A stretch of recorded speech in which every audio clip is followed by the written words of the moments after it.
February 1944, Eniwetok Atoll, Marshall Islands, Central Pacific. The tropical moon hung low over the lagoon, a polished silver disk mirrored on the black surface of the Pacific. Palm fronds whispered in the warm breeze, and somewhere in the distance, a parrot squawked once before going silent. To someone arriving by warship or seaplane, Eniwetok might have looked like paradise, a ribbon of coral sand, shimmering water, and lush green forest. But to the Marines of the 22nd Marine Regiment who climbed down the cargo nets that night, paradise was an illusion. Beneath the palms were trenches, machine gun nests, and thousands of Japanese soldiers determined to die rather than surrender. No one understood that better than Corporal Matthew Mack Harrigan. 24 years old, a former auto mechanic from Detroit, Harrigan had fought in the Marshalls long enough to stop expecting anything easy. The Pacific War was like that. Every island looked like a postcard until someone tried to take it. Then the sand turned red. The trees caught fire. The air filled with smoke, screams, and the metal thunder of artillery. Before we jump back in, tell us where you're tuning in from, and if this story touches you, make sure you're subscribed because tomorrow I've saved something extra special for you. Tonight would be no different. Harrigan adjusted the strap of the Browning M1917 water-cooled machine gun slung across his shoulder. Most Marines carried rifles. Harrigan carried the kind of weapon that could change a battle, 4 of them, once all were set up. It took 5 men to operate each one efficiently, but Harrigan had learned to run them with 2, or sometimes even alone. He had become, through necessity, the man who could make a single machine gun feel like 10. Ahead, a second landing craft brushed alongside Harrigan's. The coxswain, a salty Navy boatswain with a cigarette clenched in his teeth, looked over and shouted above the engine roar. 3,000. Japanese on this rock, they say. Harrigan spat over the side. They can bring 10,000. Won't make a difference. A Marine private nearby swallowed nervously. Corporal, they really expect us to hold the beach alone?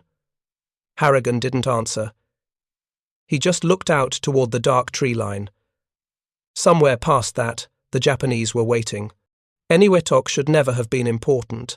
Strategically, it was a forgotten dot on the map, an atoll, halfway between nowhere and somewhere. But the Pacific was a game of stepping stones, and this one mattered because of what lay beyond it: Saipan, Tinian, and Guam, the inner ring of Japan's last defenses. If the United States could take this atoll, landing strips could be built. If landing strips could be built, B-24 seconds could fly deeper into the empire.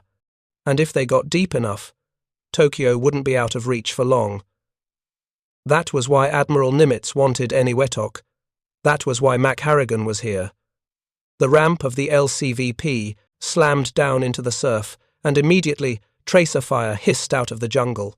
Marines leapt into waist-deep water as shells burst among the waves, throwing fountains of seawater and blood into the air.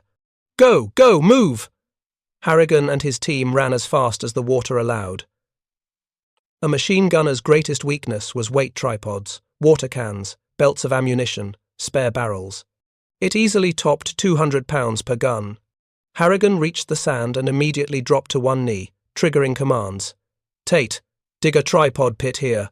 Rawlins coolant, now. Sanders, start clearing field of fire. Japanese machine guns opened up from hidden bunkers in the trees. Marines fell all around them, some crying, some silent.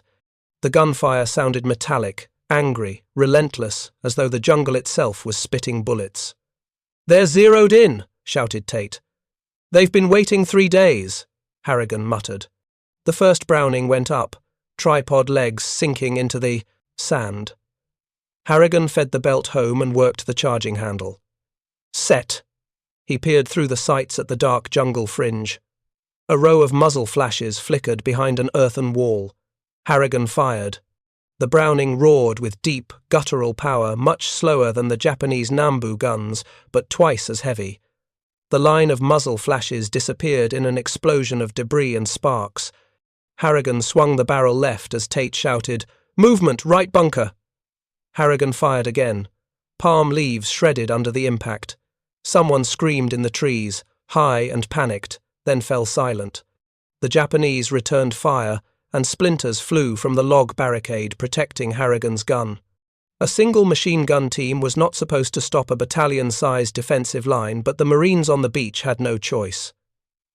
If Harrigan's guns could not suppress the Japanese positions, the landing would collapse. Another LCVP approached the beach. A mortar round struck it dead center. The boat disintegrated wood, men, and equipment thrown skyward in a single monstrous blast. Rawlins swallowed. "They brought more artillery than intelligence briefings," said. "They always do," Harrigan replied.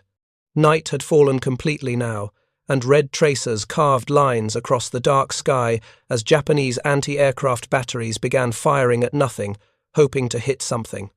At 18:10, a radio transmission crackled through the chaos. "Corporal Harrigan, Battalion wants a fire base on the inland ridge. We need a gun line that can cover the entire beach." Harrigan blinked. "How many guns?" "4. We only have 4. "Exactly. And you're the only one who can run them." Harrigan paused for 2 heartbeats. He looked back at the waterlogged beach, wounded Marines lying everywhere, corpsmen trying to patch men with missing limbs, officers dead, radios smashed. If the Japanese made a counterattack now, this beach would be overrun in minutes. He pressed the radio to his mouth. "Copy. We move. We push inland, 200 yards to the ridge. We set up all 4 guns. We hold that line no matter what comes." Tate wiped blood from his cheek. "Corporal, you think they'll counterattack tonight?" Harrigan smiled, but it was not a friendly smile.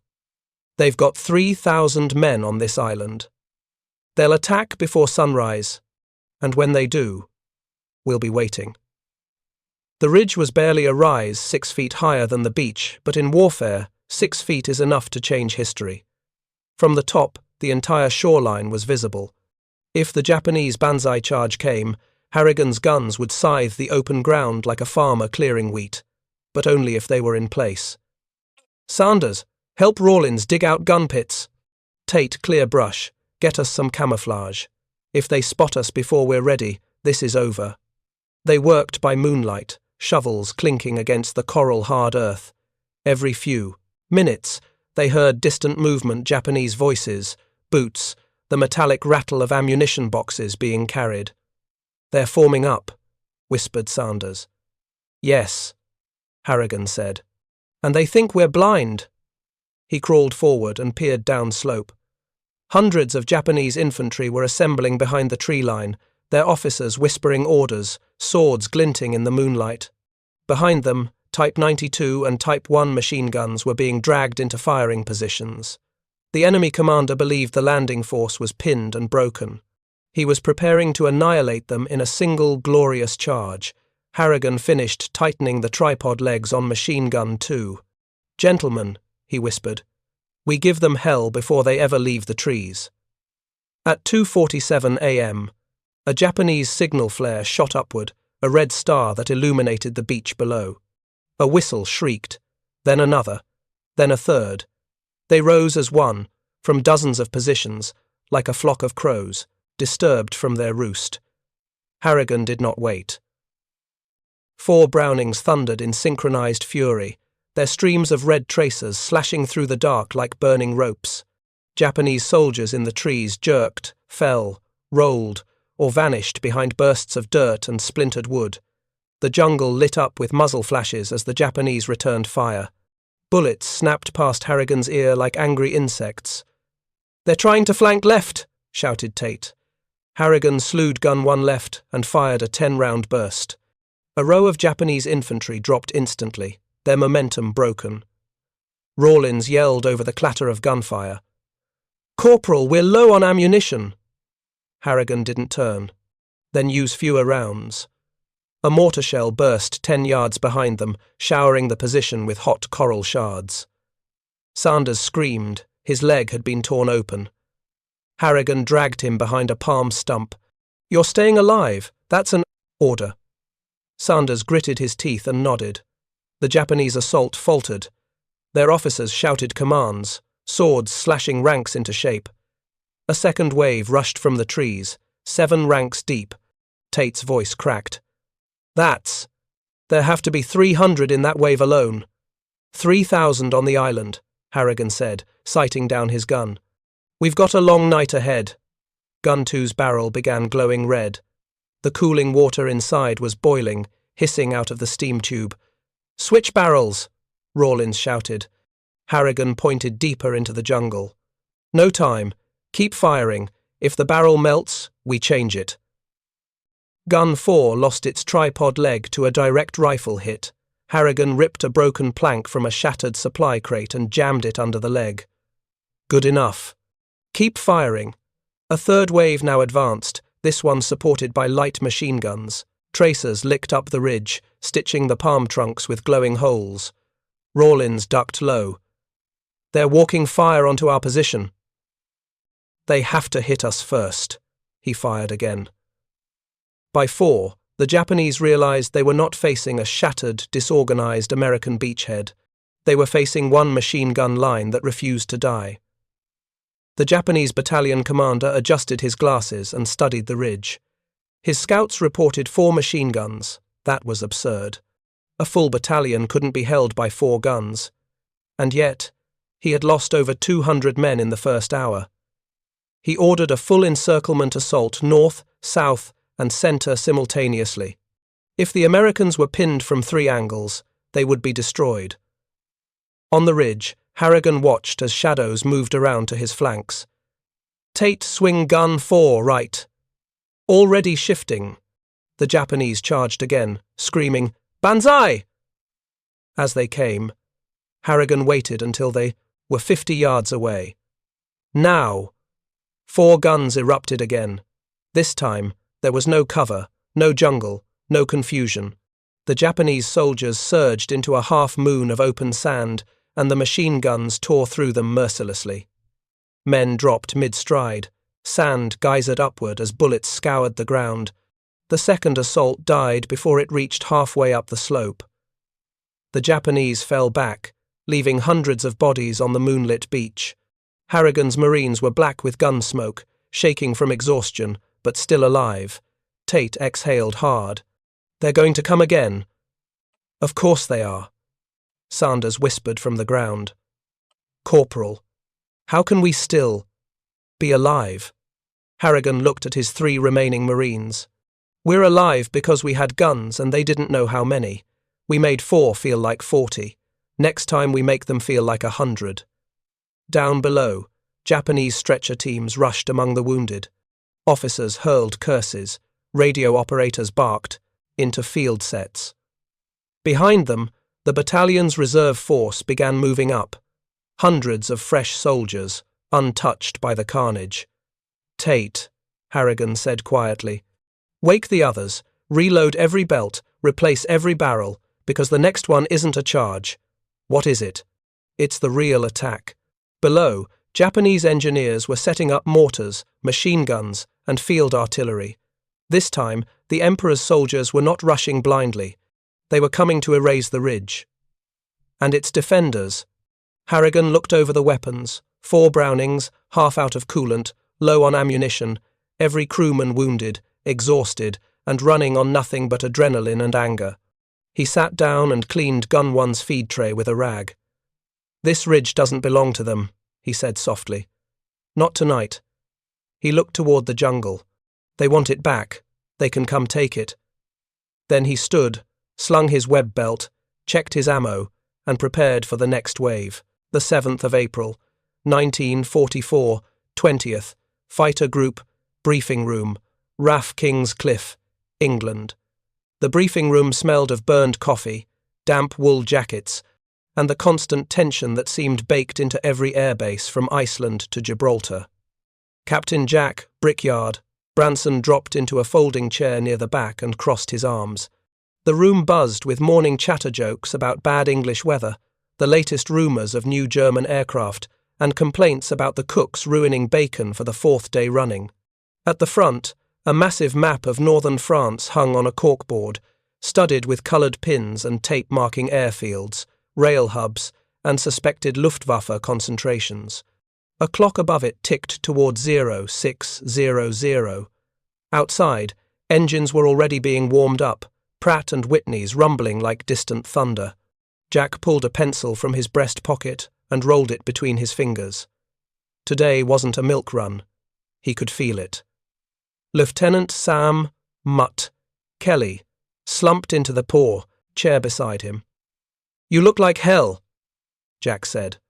Mutt smirked. "Couldn't sleep. Dreamed I was back home wrestling pigs in Mississippi. Woke up and realized I was in a freezing barracks with 9 snoring idiots instead." They both chuckled. Captain Bill Hardin, their squadron ops officer, marched into the room with a clipboard and a mug big enough to drown a lab mouse. The conversations died down like someone shutting off a radio.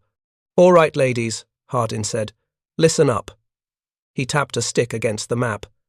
"Mission is escort. 80 fortresses from the 91st and 303rd bomb groups.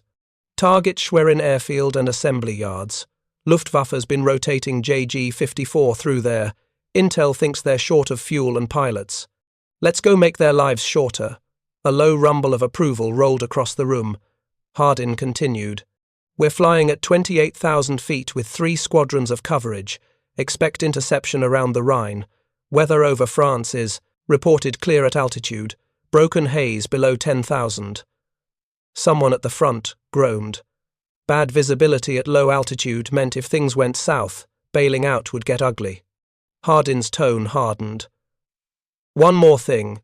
Yesterday, a group of 109 seconds bounced the 47th Fighter Group after they dropped tanks.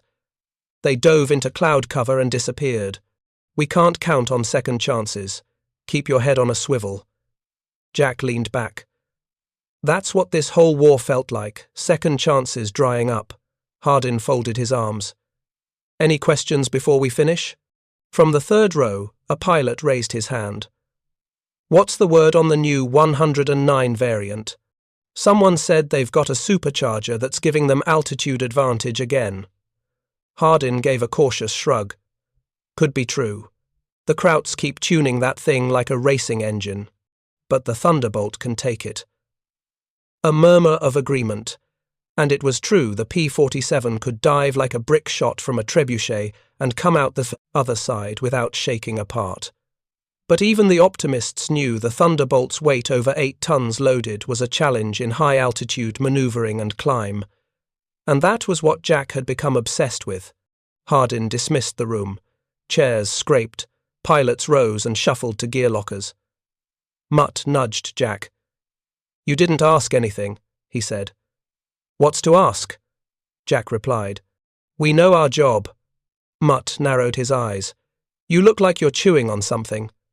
Jack cracked a half smile. "Maybe I am." Jack didn't worry about dogfighting Germans. He'd already done that. Survived that. He'd buried friends who didn't. But the war had changed. The Luftwaffe pilots who were left weren't rookies, they were survivors too. The best of what Germany still had. And the P-47? She was a beast. Reliable, strong, arguably the best escort the 8th Air Force could get. But she had one weakness that any German pilot worth his weight in black coffee understood. The P-47 didn't climb as fast as the 109 or the Tevu 190. That meant if the Germans were above you, and they usually were, you had a problem.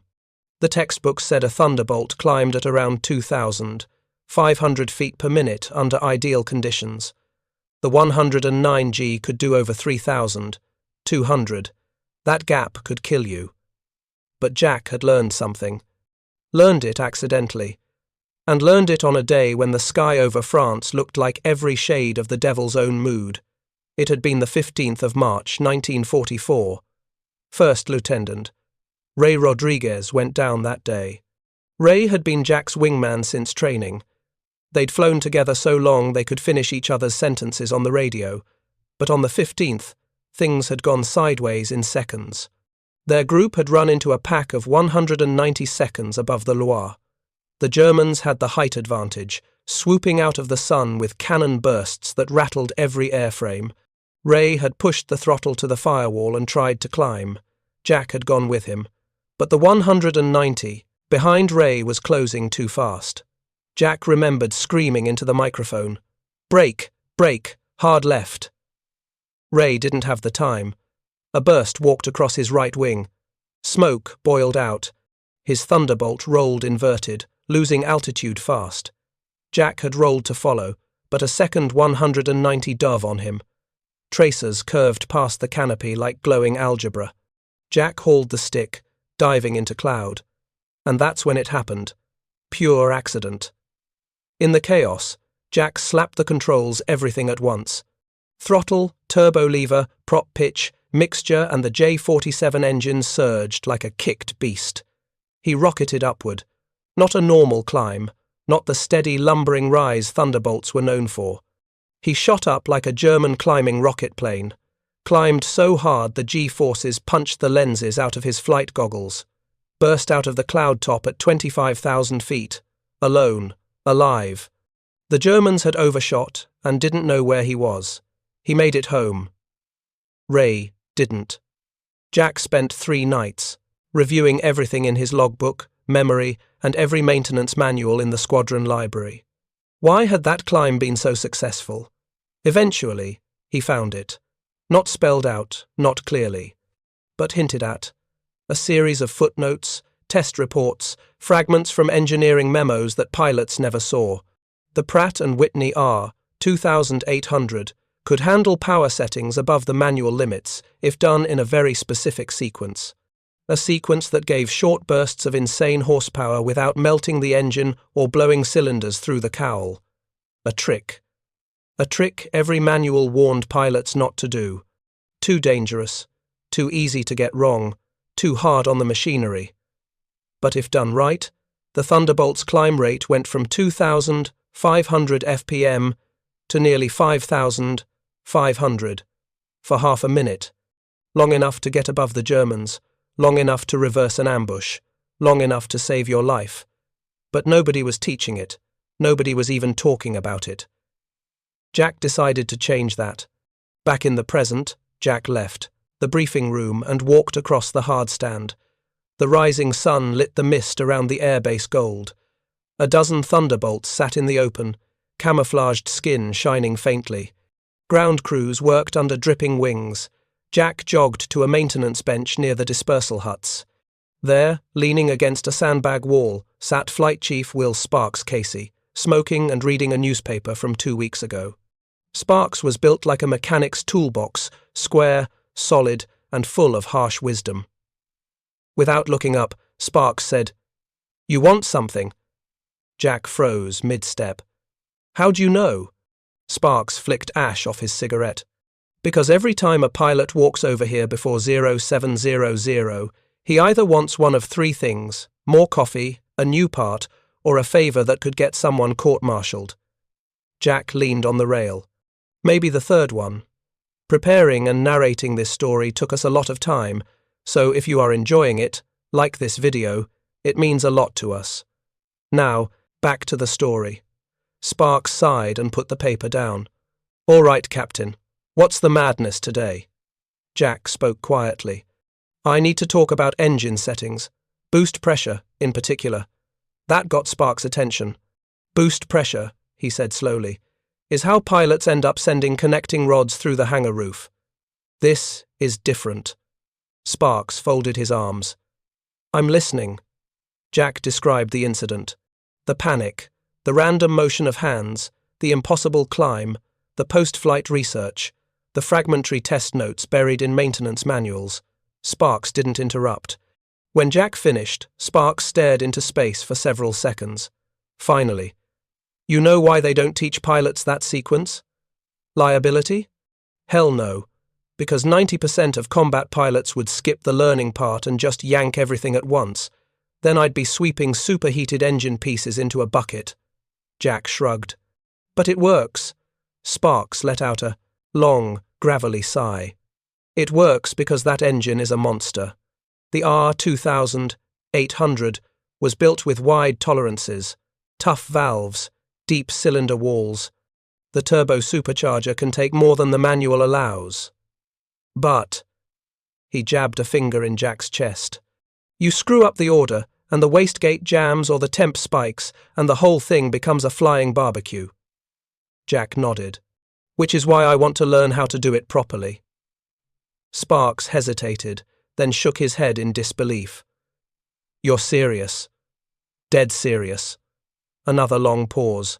Finally, Sparks ground out his cigarette on the bench and stood. "All right, Branson. You didn't hear it from me. Follow me." Inside, Hangar 3, the echo of rivet guns and hydraulic pumps bounced off metal beams. Sparks led Jack to a stripped-down R2000, 800 mounted on a test stand. Pistons, housings, and turbopiping lay on tarps beside it. Sparks tapped the engine block. "This is what keeps you boys alive. The manuals say this. Engine can do 2,000 horsepower at war emergency power. That's the lie." Jack raised an eyebrow. "The lie?" Sparks nodded. "In controlled bursts, with the right settings, this thing can give you 2,700. Maybe more." Jack whistled. Sparks pointed at the supercharger inlet.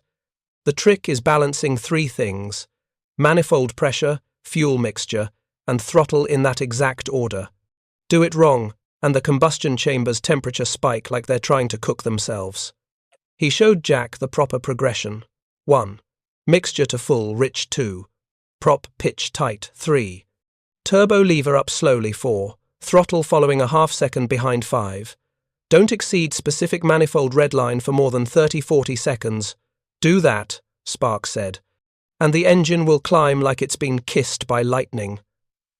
Jack listened, word for word, like a monk memorizing scripture.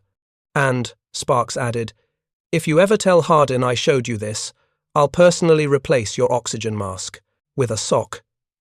Jack grinned. "Understood." Sparks stepped back, eyeing him. "All this for climb advantage?" Jack shook his head slowly. "All this so I don't have to watch another friend fall burning through cloud." Sparks looked away, his own memories flickering. "We'll practice on the ground today. In the air tomorrow. But Branson, listen to me."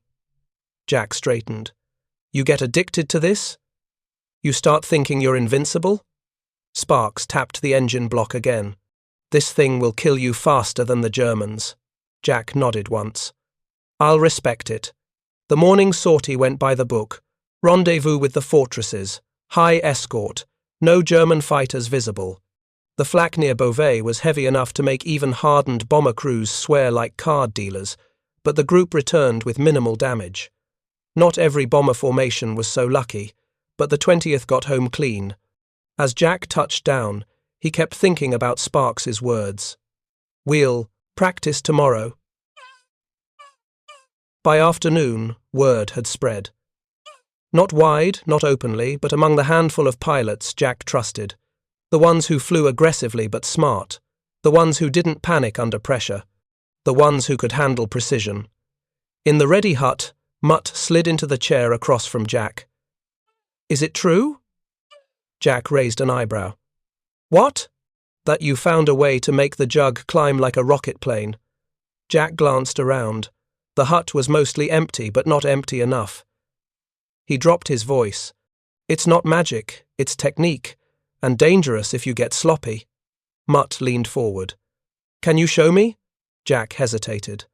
If he shared this, the circle widened. If someone misused the technique and blew an engine, there'd be official fallout and worse. Somebody could die. But then again, on any given mission, Mutt was more likely to die because a German dove on him with altitude advantage. Jack exhaled. "Meet me at hangar 3 inches, 2 hours. Don't tell anyone else." By the next morning, 6 pilots knew. By the end of that week, 9. Some learned because Jack taught them directly. Some learned because someone overheard in the mess hall. One learned because Lieutenant French, who couldn't keep his mouth shut if his life depended on it, mentioned loud enough for someone from another squadron to overhear. The risk grew every day. Not just mechanical risk, career risk. If command found out pilots were deliberately exceeding technical operating limits without written authorization, court-martials were not hypothetical. Jack lay awake night after night, staring at the ceiling of the barracks, thinking about Ray Rodriguez spiraling downward into that grey overcast. He kept reminding himself, if it saves men's lives, it's worth it. But there was pressure in his chest that no amount of self-justification removed. Still, he trained them, one by one, in the hangar and in the cockpit. Teach, practice, refine. Because the first time, they needed the trick would be in combat and there would be no time for guesswork. It came sooner than anyone wanted. The 12th of April 1944. Another mission, another bomber escort into central Germany. Weather was uneven, clean sky at altitude, low haze below 15,000 feet, building cumulus beneath that. The formation was outbound when the warning came over the radio. Bandits, 11 o'clock high, 24, maybe more. JG, 300, one of the Luftwaffe's best. Dozens of Felv, 192nds rolled in from 29,000 feet. Jack's group was at 27,500. Not enough height. The Germans had the energy position. Jack shoved the throttle forward. All flights prepare to climb. The German attack wave was descending fast, cannon flashes strobing in the sunlight. Jack felt the weight of every decision. He switched mixture, rolled prop pitch, advanced turbo, then throttle. The power came on like a kick from a draft horse. His P-47 surged. Hard. He climbed like no Thunderbolt manual had ever promised.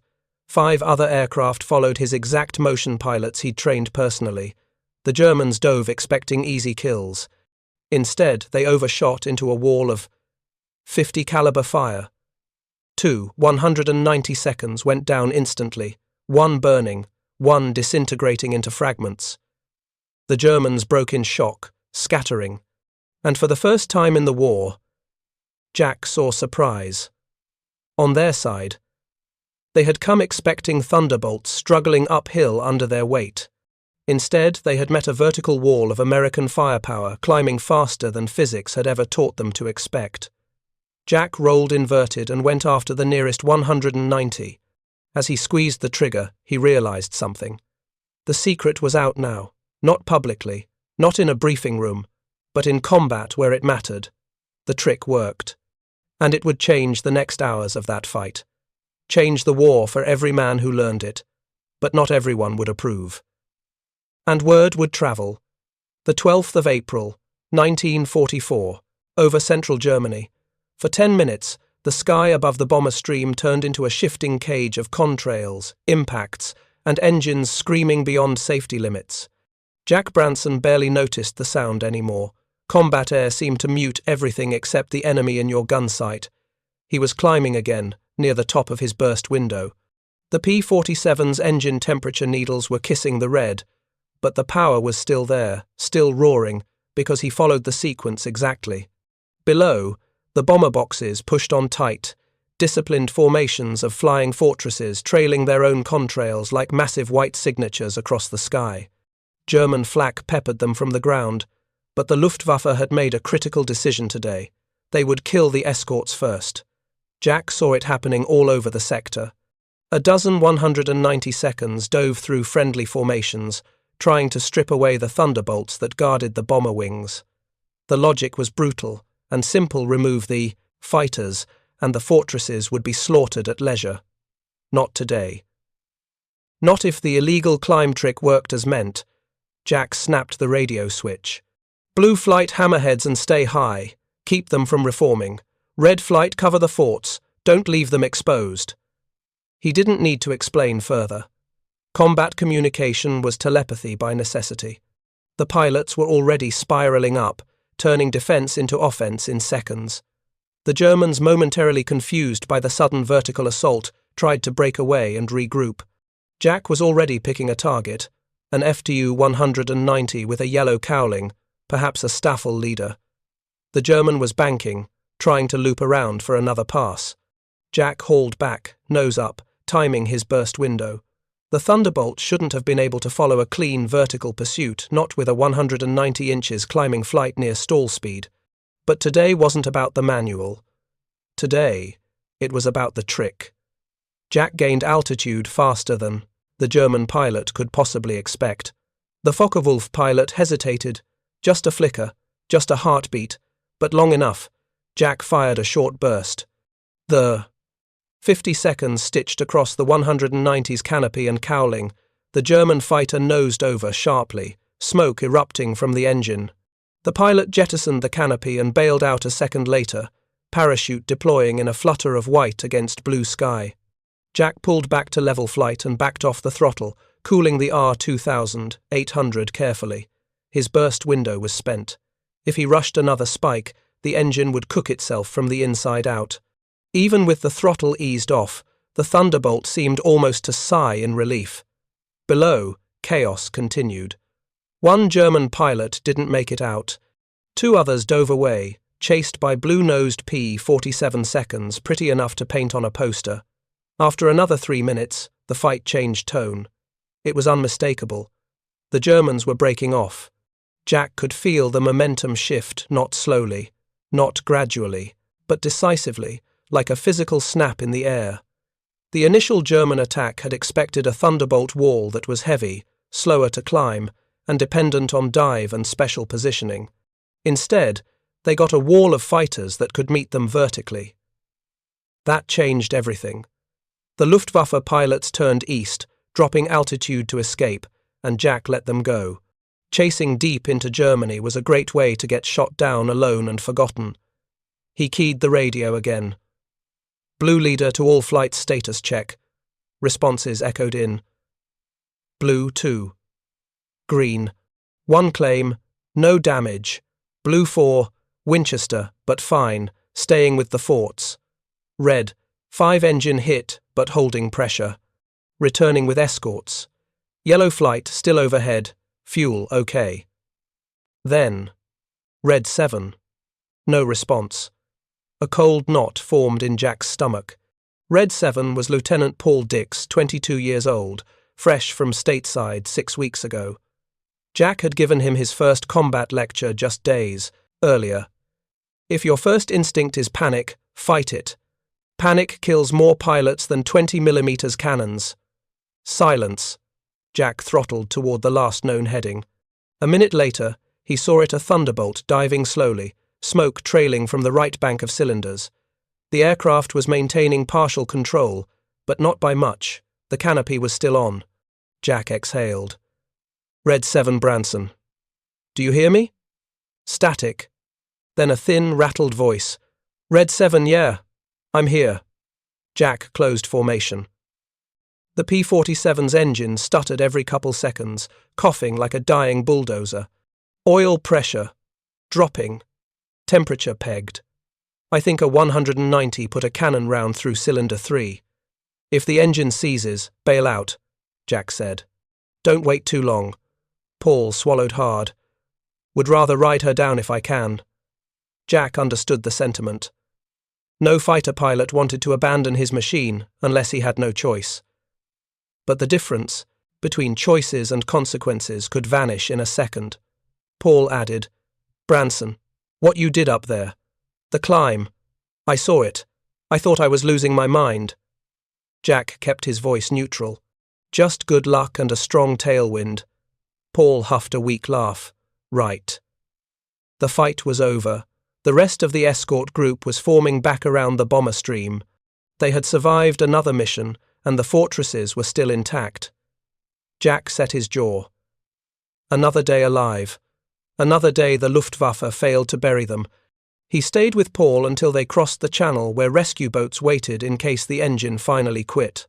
When they were 10 minutes from the English coast, Paul's Thunderbolt shuddered once more.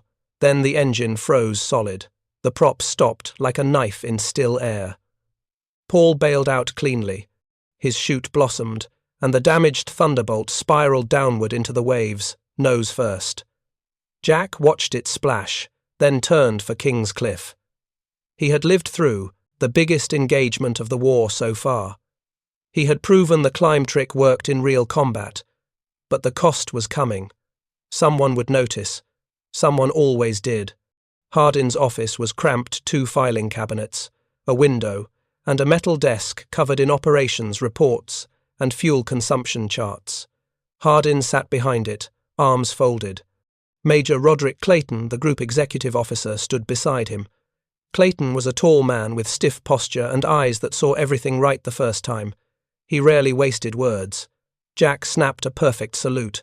"Captain Branson, reporting." Clayton gestured. "Sit." Jack sat. Hardin slid a sheet of paper across the desk. "Engine performance irregularity report aircraft. P-47. D. Tail 28953. Observed. Excessive manifold pressure readings possible. Turbo, lever, and throttle redline combined spike." Jack kept his face neutral. Hardin leaned forward. "Your supercharger readings passed the manual limit by 20%. Jack didn't answer. Hardin continued. "Ground crew pulled the recorder from your flight meter. Temperature curves show combat bursts well outside standard limits." Still, Jack said nothing. Clayton's voice was quiet. "Captain Branson, did you knowingly exceed operating limitations today?" Jack exhaled, slowly. There were two answers. The career-saving lie, "No, sir, situation forced it," or the truth. Jack chose the truth. "Yes, sir." Hardin looked like he'd swallowed a machine bolt. Clayton nodded once, expression unchanged. "Why?" Jack spoke evenly. "Because if we don't climb with them, we die underneath them. Sir, you've seen the combat reports. The Luftwaffe is diving from altitude every chance they get. The Thunderbolt is unmatched in a dive, but only if it survives long enough to get one." Clayton studied him. Jack added carefully, "We have a window 30 seconds, maybe 40, where the R-2800 can safely push far beyond standard limits if the pilot knows the exact order. I use that window only when I must." Hardin snapped. "You could blow a power plant." Jack nodded. "If I used the technique recklessly, yes, but I learned it systematically. I've practiced it. Safely." Clayton raised an eyebrow. "And how many other pilots now know this?" Jack hesitated. He could lie here. But Clayton already knew the answer, or parts of it. Jack spoke quietly. 9! Hardin slammed his fist on the desk. 9 pilots! Do you understand the risk? If one engine failure happens, just one, the board will convene a formal investigation. Washington will rip us apart. Jack looked him dead in the eye. "With respect, sir, if we let the Germans dictate altitude, they won't need an investigation board. The casualty reports will tell the same story." Clayton's gaze didn't waver. "Captain Branson, the Army Air Forces do not appreciate pilots rewriting engineering doctrine in the field." Jack forced himself not to react. Hardin added sharply, "Tell me exactly where you learned this maneuver." Jack could protect Sparks, the chief mechanic who'd shown him. He could protect the enlisted crew. But lying now meant something worse. Responsibility shifted away from the officer who had made the choice. Jack kept the truth, but structured it carefully. "I discovered the possibility by accident in combat. I researched manuals afterward. Certain documentation implies higher pressure tolerances if mixture, prop, pitch, throttle, and turbo are adjusted in sequence. I refined the timing in training flights." Not a lie, just not the whole story. Clayton watched him with the patience of a chess player 3 moves ahead. Hardin shook his head. "Even if it works, it's unauthorized. It exposes equipment. It risks engines. It sets a precedent." Jack answered firmly. "Sir, the Luftwaffe is using every technical edge they have left. If we fight them with the manual instead of reality, we'll lose pilots we don't have to. Silence. More than silence, judgment." Clayton finally said, "Dismissed, Captain Branson. Wait outside." Jack saluted, turned, and left the office. "Up next, you've got 2 more standout stories right on your screen. If this one hit the mark, you won't want to pass these up. Just click and check them out. And don't forget to subscribe and turn on the notification bell so you don't miss any upload from us."